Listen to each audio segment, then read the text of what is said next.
Good afternoon, guys. So I wanted to do a part 2 on bird netting and rodent protection. My Violetta di Bordeaux in-ground tree, I'm going to put bird netting, but I'm not going to do how I did on my white Marseille, for the very reason that these figs are exposed to the outer part of the leaf.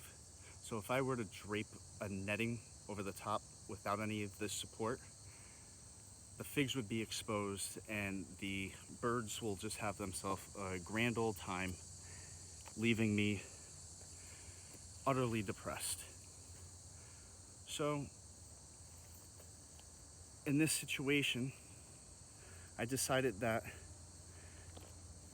I was going to put the bird netting over, but I was going to build posts on the four corners that will raise the netting up over the top,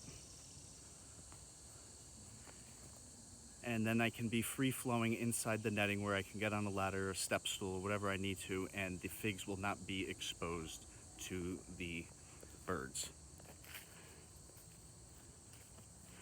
But before I put the netting up, I wanted to make a video and show you how I made these supports. And basically what I did was I got 4 rebars that were 4 foot. I sledgehammered them into the ground, and then I got 10 foot by 1 inch PVC pipe and I cut them to fit. So all I have to do is just slide that pipe over the top and then now put the netting over on top of the PVC pipe. Very easy. And I stuck with the rebar because it's more durable and I have a lot of rock around here. So having that thinner cylinder go into the ground gives me a better chance of getting it deeper into the ground. This way the PVC pipe is sturdy to hold the netting. And I know some of you suggested using organza bags.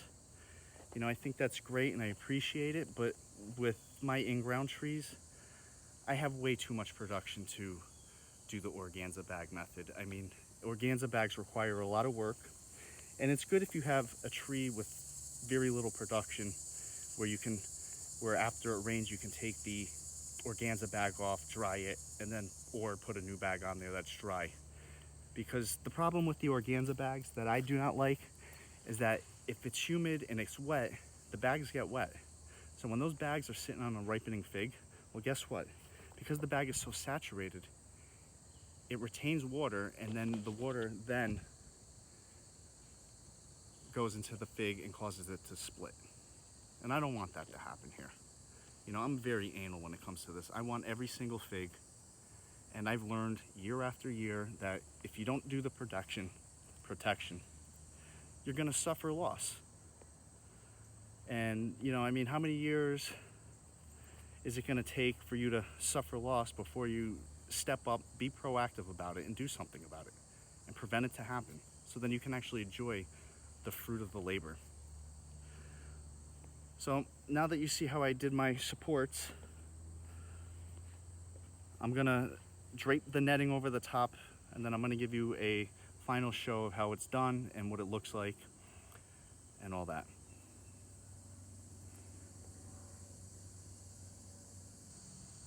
All right, guys, here is the finished product. I got the netting draped over the top. I got it nice and tight so then it doesn't sag down into the middle of my tree, and none of my figs are exposed to the birds.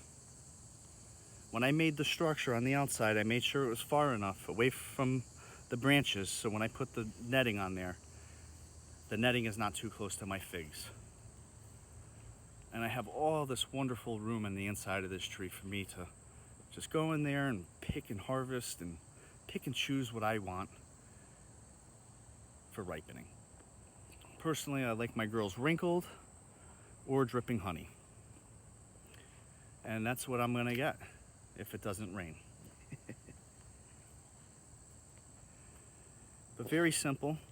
You know, I used the remaining PVC pipe that I had, and I laid them across the my netting, and then I used little stainless steel pin anchors that pin it down tight to the ground, which is a nice touch. You You know, so if I have any rodents that want to try to charge in here, they will not. They'll have to chew their way in there. If I wanted to put chicken wire down at the bottom, I could. But I don't think there's going to be a need for that, because my main problem is birds. And I want to tell you, man, birds will clean you out faster than any rodent out there. So better just to get the netting done, so then we can have nice ripe figs. You know, nobody has to pick them early to accommodate any animals around here. You know, I'm picking them when I want to pick them. And I think that's game changer. If you can just pick the figs whenever you're ready to pick them, you're gonna get a better ripe fig. Yeah, so not really much more to talk about, but I want to say thank you to all the people out there who supported me and my channel. You guys are greatly appreciated, and it's really nice to have fig people out there just like me who are obsessed with this hobby. I want to say thank you again, and you have a good evening.